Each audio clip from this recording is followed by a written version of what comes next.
RealAgriculture.com's coverage of the Canfax Cattle Market Forum is brought to you by Canfax. Well, I'm still pretty optimistic on the outlook. Obviously, in some cases, many markets have come off their highs. I think there's a recognition, certainly, of supply tightening for this year ahead as production shortfalls, whether it was in U.S. corn or even here in Canada on barley production, canola, wheat, and otherwise, that maybe came in a little less than what was originally anticipated. So the supply outlook seems to be contracted. We've had a significant increase in terms of prices going the course of the summertime, but prices have backed off from their highs. I think in the next number of months ahead, we could see feed grain prices, which again hit some of their all-time highs. We look at barley prices here in southern Alberta was as much as $6 a bushel, maybe a little bit better, but well over $5 a bushel across basically everywhere of Western Canada, which is, historically speaking, a very high price. I think in the number of months ahead, once we start to get into the new calendar year, we might see some growers, barley growers, maybe moving some barley after the calendar year starts for 2013 for tax purposes, may do some selling after we get into that new marketing period. But the demand component of the marketplace, at least from an end user's perspective, are recognizing with tighter margins that these are high feed grain prices and are probably operating more on a hand-to-mouth basis, looking for some relief in terms of feed grain prices going further down the line, which is something that's possible if we get into the large production expectations that are expected for 2013 in terms of acreage going in. But again, that's a long ways down the road before we can expect relief in price then. So are Western Canadian prices more influenced by the international market post-CWE monopoly?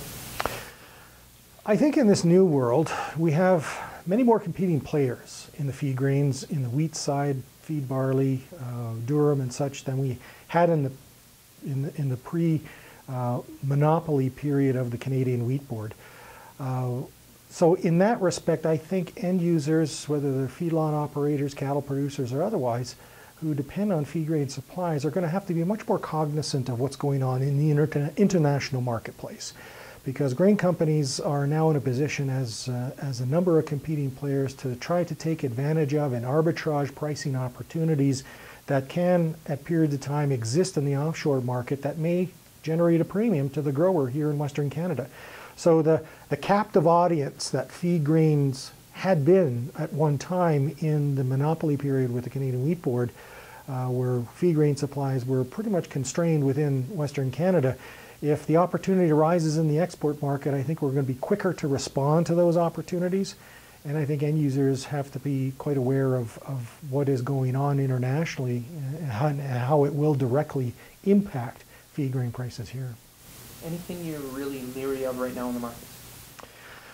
Well, I think in this market, and I for myself have been dealing with my own clients and fairly aggressively sold across the spectrum of grains, oilseeds, pulses.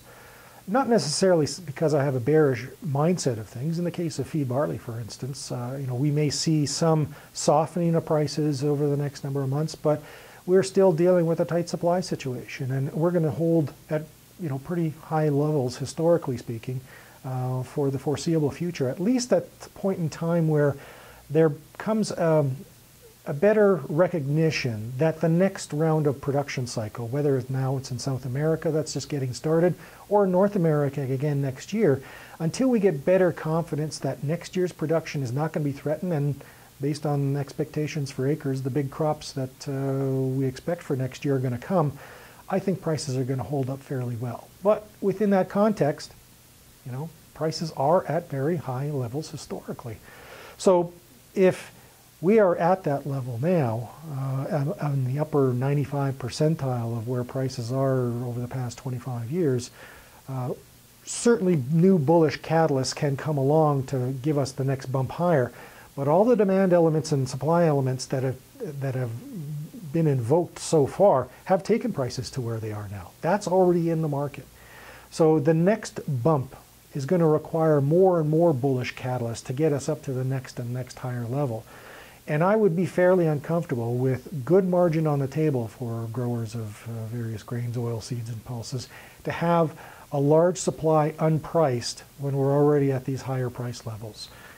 I would be more inclined to want to be able to move cash product out, take advantage of good basis opportunities, sell the cash inventory out, replace it with paper futures positions or options or such if one wants to play the bullish card on the expectations going forward. The last thing I want to do is when high prices are as high as they are, expect and depend or hope on problems of the next growing cycle to be the catalyst to be my next move higher. Because that's a complete wild card in guessing what the weather and production expectations are for next year at this stage of the game. I just don't want to take the risk of letting profitable prices get by me.